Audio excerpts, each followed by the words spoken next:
जब एक इंसान का पेट खाली होता है तो दया तो मर जाती है, लेकिन जब एक औरत का लालच सिर चढ़कर बोलता है तो भगवान भी कांप उठते हैं, सहम उठते हैं। यह सिर्फ एक कहानी नहीं है, एक बेबस बाप की चीख और एक जादुई मछली के खौफनाक अंत की दास्तान है। बाबा जी, पिताजी, पेट में बहुत दर्द हो रहा है मेरे। 2 दिन से मैंने कुछ भी नहीं खाया, क्या आज भी मुझे भूखा सोना पड़ेगा? तभी रामू के पास दवाई तो दूर की बात, एक निवाला तक नहीं था अपनी पत्नी को खिलाने के लिए। तभी उसकी पत्नी माया बेदर्दी से रामू पर चिल्लाती है और फिर माया बोलती है, अगर आज खाली हाथ घर लौटे तो इस बच्ची का मरा हुआ मुंह देखोगे। जाओ, चाहे समुंदर में डूब मरो, पर खाना लेकर आना आज, तभी आना घर वापस। समुंदर का पानी काला हो चुका है। रामू रोते हुए जाल फेंकता है समुद्र में। जाल में एक सोने की मछली फंसती है, जिसके जिस्म से रोशनी और खून से मैजिकल करती हुई निकल रही है। तभी मछली बोलती है रामू से, रामू मुझे मत मारो, मेरे तड़पने से यह समंदर उबाल उठेगा।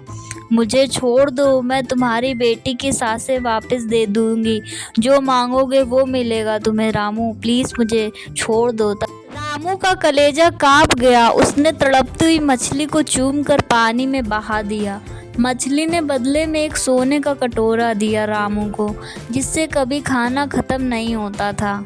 माया गुस्सा और लालच में बोलती है, सोने का कटोरा मुझे नहीं चाहिए, मुझे महल चाहिए, मुझे इस देश की महारानी बनना है। अगर तुम उस मछली से यह नहीं मांग सकते हो तो मैं तुम्हारी बेटी को इस खौलते पानी में फेंक दूंगी। तभी रामू बोलता है। रामू रोता रह जाता, गिड़गिड़ाता रह जाता, माया दया करो, इस बच्ची को छोड़ दो। लेकिन माया के सिर पर लालच का भूत सवार था। रामू को मजबूरन तूफानी समंदर के पास जाना पड़ता है। फिर से समुंदर में काली लहरें उठती हैं, पानी से मछली निकलती है। उसका रूप अब खौफनाक हो चुका है, आंखें लाल हैं। तभी सोने की मछली बोलती है गुस्से में रामू से, रामू तुमने दया की थी इसलिए मैंने तुम्हें जीवन दिया, लेकिन तुम्हारी पत्नी के कुग्र लालच से इस प्रकृति का संतुलन तोड़ दिया है।